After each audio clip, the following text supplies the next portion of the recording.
At agad naman silang naglakbay patungo sa ahop na sinabi ng dato. Pagdating nila doon, nanlaki ang mga mata nila dahil nakaayos na ang lahat. Maging ang mga bahay ng mga sundalo ay nakahanda na din. Isang malaking karangalan ang maging pinuno ng ahop na ito. Kawal, bukas na bukas din ay maglalayag ka pabalik sa ating ahop upang sunduin ang iba sa ating mga kababayan. Maiwan ang magpapaiwan at isama ang lahat ng gustong sumama. Malaki ang ahop na ito at alam ko na magiging matiwasay ang pamumuhay ng mga nasasakupan natin sa lugar na ito. Wika ni Balinsusay na noon ay namamangha pa din sa ginawa ng kanyang pinunong sultan. Hindi niya inakalang ang daratnan niyang bayan ay isang napakagandang puok at nagpasugo siya ng mensahero upang iparating sa sultan ang kanyang pasasalamat. Mensahero, iabot mo ang kalatas na ito sa ating pinunong sultan. Ito ay sulat ng pasasalamat sa kanyang pagpapala. Wika ni Balinsusay. Ngunit sumingit ang batang si Salbog. Raha, maaari bang ako ang maghatid ng mensahe mo sa sultan? Ang aking alagang lawi na lamang ang ating isugo sapagkat kakailanganin natin ng mga tao upang magsaayos ng lahat dito sa ating bagong tirahan. Wika ng binatilyong si Salbog habang hinihimas ang ulo ng kanyang alagang lawin. O siya, ikaw na ang gumawa nito. Inaasahan kong makararating sa sultan ang kalatas na ito, Salbog. At naway, huwag kang gagawa ng anumang kalokohan. Dahil kapag may ginawa kang hindi maganda sa sultan, ipapapugot ko ang ulo mong bata ka. Wika ni Balinsusay. Dahil talagang napakatigas ng ulo nitong si Salbog at napakaraming kababaihan ang nagrereklamo dahil sa kapilyuhan nito. At minsan na din siyang pinarusahan na maibitin pati warik ng raha dahil sa pagsira niya ng bahay ng isang mamamayan ng kanilang ahop. Agad na pinalipad ni Salbog ang kanyang alaga patungo sa kinaroroonan ng sultan. Bit-bit ang kalatas ng pasasalamat ni Balinsusay. At dahil sa kaganapang ito, itinanghal ng sultan si Salbog bilang mensahero ng raha. Ayon kay JR, pasilip lang yan sa mga susunod nating kwento. Yon ay ang kasaysayan ni Salbog. Balik tayo sa kwento. Nang maihanda na ang lahat at naayos na ang bagong baryo ni Balinsusay, ito ay tinawag niya bilang Ahop ng Ilaya. Fast forward tayo ng maraming taon. Wala namang kasing masyadong nangyari nung mga panahong yon. Hanggang sa isang araw, ang mapayapang pamumuhay ng mga mamamayan ng Ilaya ay ginambala ng isang kalunos-lunos na pangyayari. Sa hindi malamang dahilan, ay nagkakasakit ang mga taong bayan at isa-isang namamatay. Maging ang ilan sa mga mandirigma ng raha. Ginawa ng mga babaylan ang lahat ng kanilang makakaya, ngunit bigo silang matukoy ang sakit na umuubos sa mga tao. Ang nakakapagtaka lang nung mga panahong yon ay yung mga naaapektuhan lamang ay yung mga walang batok o simbolo. Hindi ito pangkaraniwang karamdaman. Ito ay isang uri ng kulam. Isang itim na mahika. May mangkukulam na sumasalakay sa ating mga mamamayan. Wika ng isa sa mga babaylan. Kung gayon, gawin ninyo ang lahat upang mapigilan at mahanap ang kung sino mang may kagagawan ng pananalantang ito upang maparusahan. utos ng Raha. Bagaman kahit siya ay hindi niya alam kung saan magsisimula at kung paano matutunton ang sinasabing mangkukulam. Hanggang isang araw, pinuntahan ni Balinsusay ang isa sa mga nakaligtas sa pangungulam. At tinanong niya ito kung may nakaaway ba ito o nakasagutan. Agad namang nagkwento ang taong yun. Isa pong lalaki mula sa kabilang pulo ang nangangalakal dito sa ating bayan. Mga kasangkapan ng kanyang dala at nais niya itong ipagpalit sa aking kalakal na bigas. Ngunit hindi ako pumayag dahil hindi angkop ang dami ng kasangkapang nais niyang ipagpalit sa isang kaba ng bigas. Sa makatuwid, hindi kami nagkasundo. Marahil nagalit ito at ginawa niya ako ng hindi maganda. Pagsasalaysay ng lalaki. May kasama ka ba ng araw na yon na maaaring maglarawan ng kanyang pagkakakilanlan? Tanong ng Raha. Opo, kapunuan. Meron po. Ang aking kapatid ay kasama ko nung araw na yon. Tugon ng lalaki. Kung gayon, samahan mo ako sa lugar kung saan nagaganap ang kalakalan. Baka sakaling naroon pa ang taong yon. At umalis ang Raha kasama ang kapatid ng lalaking nakulam. Ngunit nung mga oras na yon, nagbalat kayo ang Raha bilang ordinaryong mamamayan. Nagkunwari itong namimili ng mga pangangailangan. Nang kumpirmahin ng kapatid ng nakulam ang lalaking tinutukoy nito. Siya po yun, kapunuan. Hindi ako maaaring magkamali. Wika nito habang itinuturo ang isang lalaki na hindi gaanong katandaan at may karungisan. Wala itong suot na pang-itaas.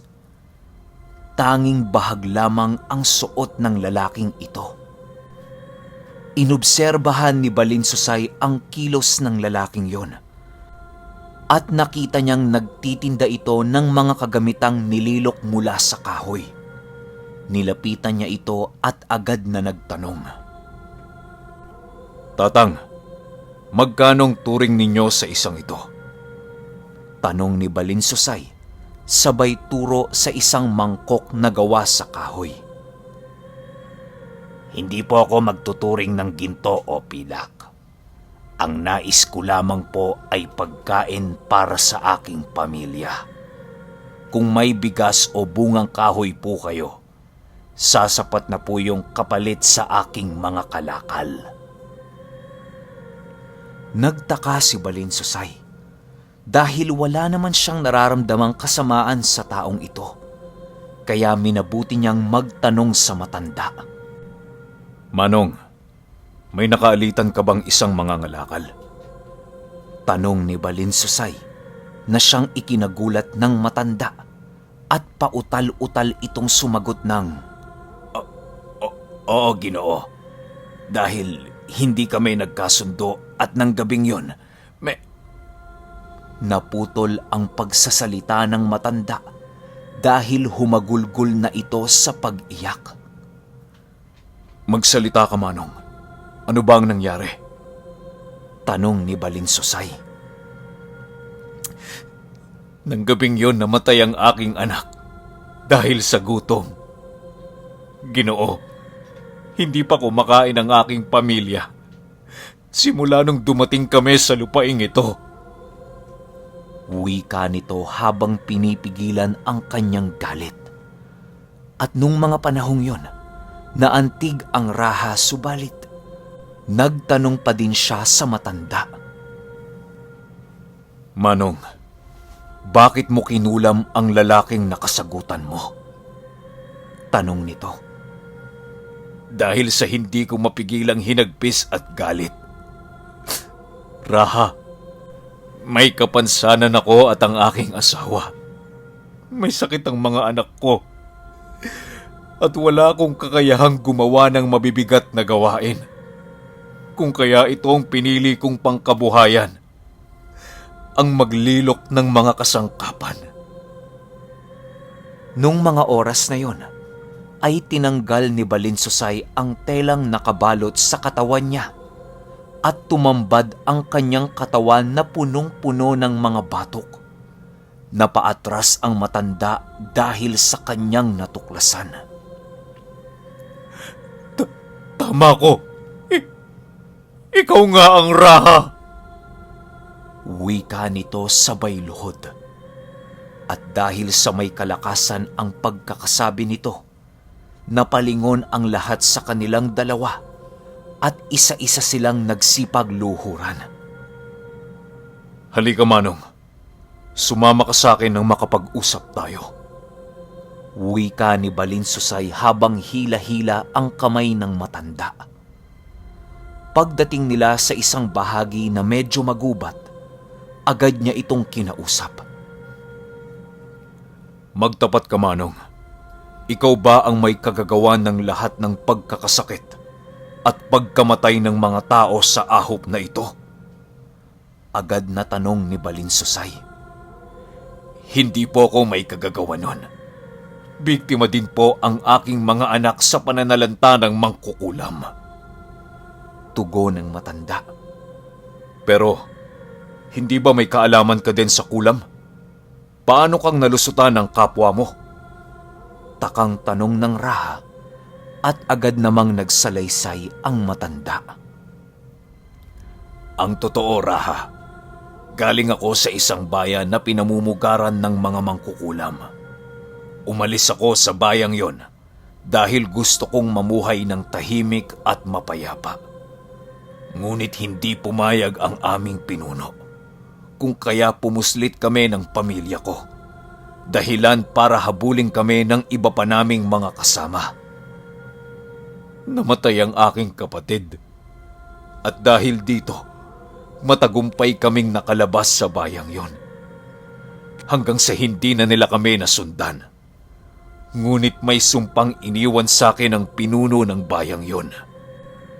At ang sumpang yon ay mapapahamak ang bawat bayang aking pupuntahan.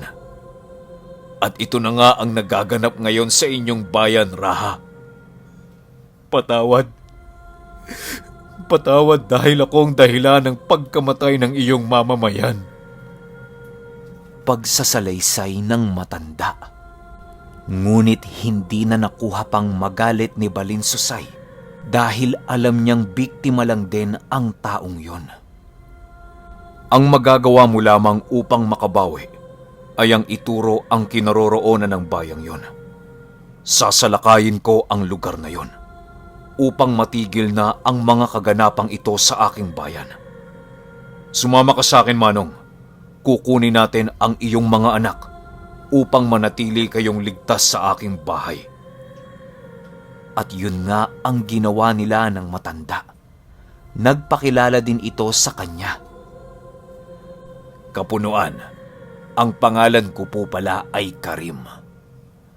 Pagpapakilala ng matanda. Ikinagagala kitang makilala, Tandang Karim. Tugon ng Raha. Siya, halika na nang makalis na tayo bago pa lumubog ang araw. Pagdating ng Raha sa kanyang bahay, kaagad niyang inutos sa kanyang mga utusan ang pag-aalaga sa pamilya ng matandang si Karim. Agad niya ding inipon ang kanyang mga tauhan at binigyan ng panuto ukol sa pagsalakay nila sa bayan ng mga mangkukulam. Habang papunta sila sa bayan, nararamdaman ni Balinsusay ang kakaibang oras sa paligid at agad niyang nilingon ang kanyang mga mandirigma. Nakikita niyang nababalot ng takot ang mga ito, kung kaya pinahinto niya ang paglalakad at agad na nagwika ng, Wala kayong dapat ikatakot. Ang mga mangkukulam ay walang kakayahang gumamit ng kanilang kapangyarihan hanggat hindi nila nakikita ang muka ng kanilang makakalaban. At kailangan nilang maglaan ng oras para isagawa ang ritual ng pangkukulam sa inyo. Pero bago pa man nila magawa ito, tsaka kung agad nyo din silang mapapaslang, Tiyakin ninyo na walang matitirang buhay sa kanila. Wika ni Balinsusay at agad tumuloy sa paglalakbay. Habang papalapit sila sa bayan, napapansin nilang napakaraming tao ang nasa labas ng kanilang kabahayan at may isang tao na nakatayo sa gitna. Hindi pa ito gaanong matanda, mga nasa edad 40 lamang ito, at may kung anong sinasabi sa mga tao. At dahil ang atensyon ng mga tao ay nakabaling sa nagsasalita, tagumpay silang nakalapit sa mismong bukana ng baryo at nagsikubli sa mga damo at mga bato sa paligid. At mula doon ay naririnig nila ang mga sinasabi ng lalaki na parang pinuno ng mga ito.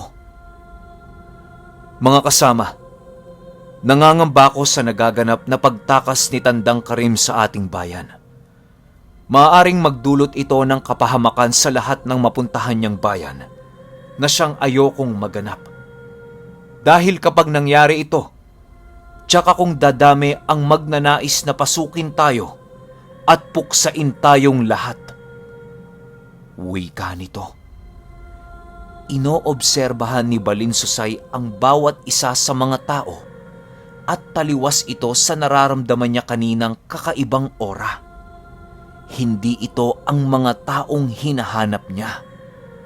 Kung kaya nagpasya siyang pumasok sa bayang yon ng mag-isa. Paglapit niya sa kumpol ng mga tao, kaagad siyang nagsalita. Mawalang galang na. Paumanhin kung nagambala ko ang inyong pagpupulong at di ko sinasadyang narinig ang inyong pinag-uusapan. Wika nito sa madla na noon ay nagulat sa biglang paglusot ni Balinsusay. Sino kang lapastanga nang pumasok sa baryo ng walang pahintulot? Mga kasama, dakpin siya! Pag-uutos ng lalaking nakatayo sa gitna. Ngunit, agad namang sinalungat ni Balinsusay ang utos nito. Kung ako sa inyo, hindi ako gagawa ng anumang marahas na hakbang laban sa akin. Dahil sa labas ng bayang ito, nakapaikot ang aking mga mandirigma at madali kayong mapupuksa kung gugustuhin ko. Isang kumpas lamang ng aking kamay at uulan ang mga bangkaw at palaso. Kaya manatili kayo sa mga kinatatayuan ninyo kung ayaw niyong ubusin ko kayong lahat. Wika ni Balinsusay. At sino ka naman sa palagay mo na dapat naming katakutan? Mga kasama, sundin ang aking utos. Dakpin siya at... Biglang tumugon si Balinsusay ng, Ako, si Raha Balinsusay! Wika nito, sabay tanggal ng kanyang talukbong. Agad na nagsipag-atrasan ang mga taong bayan. Binunot ni Balinsusay ang kanyang kris at itinutok ito sa lalaking nakatayo sa harapan niya. Sabay tanong ng, Ikaw ba ang pinuno ng bayang ito? Tuwirang tanong ni Balinsusay. Oo, ako nga ang hinirang nilang pinuno. Anong kailangan ninyo sa bayang ito? Alam niyo bang maaari kayong mapahamak dahil sa pagpasok ninyo sa bayang ito ng walang pahintulot? Tugon nito sa Raha. Alam ko ang kahahantungan ko. Pero sa palagay mo, matatakot mo ako? Alam ko kung ano kayo. Alam ko kayong lahat ay iisang angka ng mga aswang. Wika ni Balinsusay. At biglang nag-angil ang lahat ng nakapalibot sa kanya. Subalit itinaas ni Balinsusay ang kanyang kampilan, dahilan para magsilantad ang mga kawal niyang puro mga batukan. At mula sa mga kawal na nakapaikot, ay naglakad si Demus, papunta sa kinaroroonan ng kanyang kapatid. Huwag niyo nang subukan pang manlaban. Dahil alam nyo na kaya ko kayong ubusin kung gugustuhin ko. Iisa lamang ang gusto kong malaman mula sa inyo. Bakit ninyo sinasalanta ang ahop ko? Napakarami ng pinatay ninyo sa aking mga mamamayan. Tanong ni Balinsusay. At tumugon naman ang lalaking yun ng, sapagkat kinakanlong ninyo ang matandang traidor. Alam nyo ba na ang matandang si Karim ay ang talagang pinuno ng bayang ito? At siya ang dahilan ng pagkakasakit ng iyong mga nasasakupan. At maaalis lamang ang sumpang yon kung isusuko ninyo ang matandang si Karim sa amin. Wika nito kay Balinsusay. Kasama namin ang matandang tinutukoy ninyo. Ngunit hindi ko siya isusuko sa inyo. Hindi ko hahayaang paslangin ninyo ang isang taong walang hangad, kundi ang magbagong buhay. At mamuhay na ng taliwas sa paniniwala ninyong lahat. Inilahad sa akin ni Karim ang inyong layon. Bagaman siya ang pinuno ng baryong ito, labag siya sa nais ninyong maganap. Mabuting pinuno sa inyo si Karim. Bagaman isa siyang mangkukulam at marahil isang aswang, mas ninais niyang mamuhay ng normal. Pero anong ginawa ninyo? Isinumpa ninyo ang kawawang matanda dahil sa sakim ninyong adhikain. Ngayon tanggapin ninyo ang kaparusahang ihahain ko sa harapan ninyong lahat. Mga kawal! Siguruhing walang makakatakas ni isa man sa kanila! Ubusin sila! Galit na utos ng Raha sa kanyang mga mandirigma. At pagkasabi niya, kaagad siyang sinugod ng pinuno ng mga aswang na noon ay nagbagong anyo sa isang napakalaking aso. Sinakmal nito ang Raha sa kanyang kamay, dahilan para magtamo ng napakalaking sugat ang Raha at mabitawan nito ang hawak na kampilan. Matapos sakmalin ng pinuno si Balinsusay, agad naman itong nagbagong anyo sa isang napakalaking tao na punong-puno ng balahibo ang katawan at ang mukha nito ay sa isang aso na nakalabas ang lahat ng pangil. Napakahaba din ng dila nito at may mga tumutubong tinik sa likod ng ulo nito papunta sa galugod. Napaatras si Balinsusay at nagwika ang nilalang ng, Anong problema, Raha? Akala ko ba paparusahan mo ko? Ano't tila't natatakot ka? Hindi ka ba makapaniwalang isang gabunang aswang ang kaharap mo? Oo, malakas ka at makapangyarihan. Ngunit ang kapangyarihang ito ay kinakatakutan lamang ng pangkaraniwang tao. At hindi ng isang kagaya ko. Wika nito, sabay sugod sa Raha. At dahil sa napagtanto ng Raha na hindi na pangkaraniwan ang kanyang kalaban, agad niyang itinaas ang kanyang kanang kamay na sugatan at ibinuka ang kanyang mga palad. Tinawag niya ang gabay niyang diwata. Malandok, diwata ng pakikipaglaban at pandarambong. Patnubayan mo ako at ang tagumpay na ito ay iaalay ko sa karangalan mo. Apo Lakay, diwata ng mga mandirigma, dakilang tagapatnubay ng mga mandirigma, ipagkaloob mo sa akin ang iyong lakas at pababagsakin ko ang kalaban sa iyong karangalan. Angas! Okay, ewan ko ba, pero grabe talaga yung kilabot ko rito. Ganun ulit, pag mataas yung views, mabilisan, lapag kagad natin yung 8. Kita kits, grabe, paganda na ng paganda to.